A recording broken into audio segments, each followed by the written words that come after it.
Las víctimas eran ideales. Eran niños, sordos, y muy pobres. Era fácil convencerles de que no contaran nada. Y si lo hacían, tal cual como pasó con algunos, nadie les creería. Todavía hoy, ya veinteañeros, sorprenden a los abogados y fiscales por las caras de terror que ponen en las rondas de reconocimiento cuando ven al padre Corradi, de 82 años. Se llevan la mano a la boca y cierran el puño. Le siguen teniendo miedo aunque esté en la cárcel. Son los niños del Próvolo de Mendoza, oeste de Argentina, un instituto para sordos donde se cometieron abusos sexuales de todo tipo durante años. Incluso sobre menores de 5 años.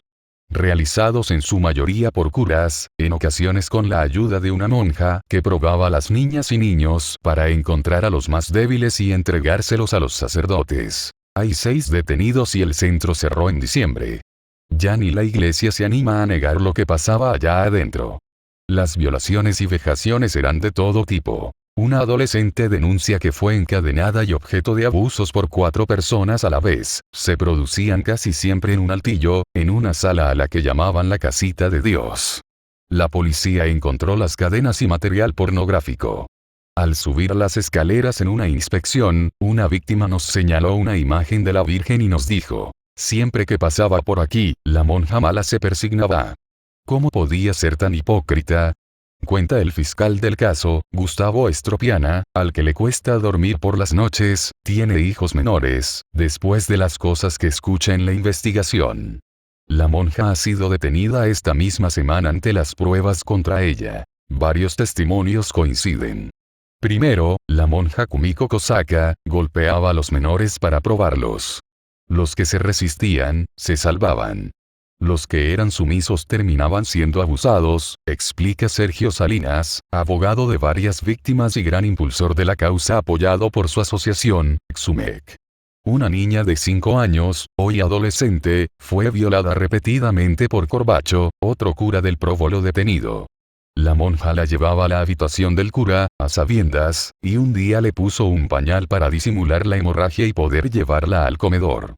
Le dolía tanto que no se podía sentar. Ella les hizo ver pornografía, hacía que las niñas se tocaran. Eran niños muy pobres, con familias con problemas, que apenas les veían porque estaban internados.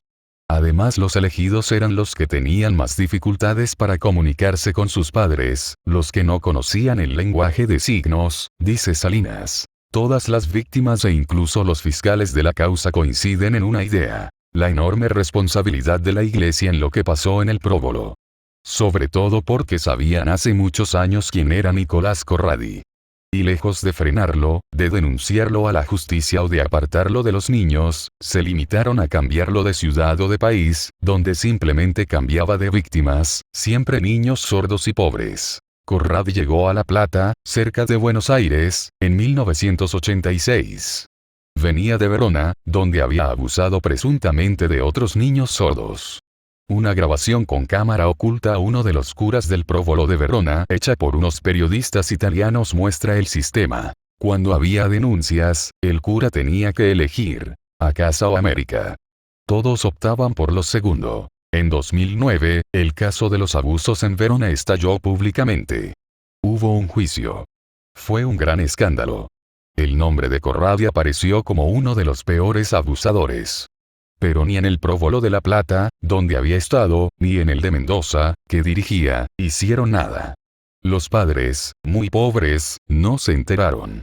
Y Corradi siguió abusando de niños. Nunca nos llegó noticia alguna, jamás. Desconocíamos absolutamente los antecedentes de estas personas, no teníamos idea, señala el portavoz del Obispado de Mendoza, Marcelo de Benedictis. El escándalo de Verona se publicó en los diarios, incluido El País, pero la iglesia local asegura que no se enteró e insiste en que el Próvolo depende directamente del Vaticano. Estos hechos han causado una conmoción en la sociedad y en la iglesia, explica. Hemos tomado medidas para que estos hechos no sucedan nunca más. Se ha nombrado a un visitador diocesano que recorre la provincia, hace visitas pastorales a los colegios para que el clima sea sano y de protección a los niños.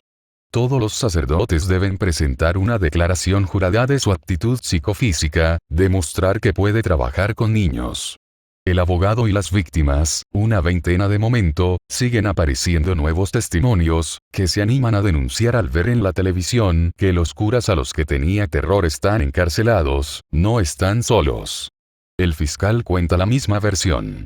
Cuando estaban dentro, los amenazaban con echarlos y hablaban.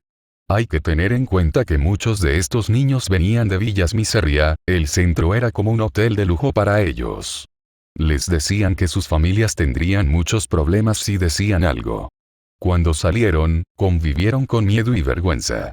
Algunos hoy tienen hijos, les cuesta contar lo que les hicieron. Pero se dan fuerza unos a otros. Algunos eran tan chiquitos que no podían transmitir lo que pasaba, no sabían. Hemos encontrado muchos que se autolesionaban porque no podían contar lo que les estaban haciendo.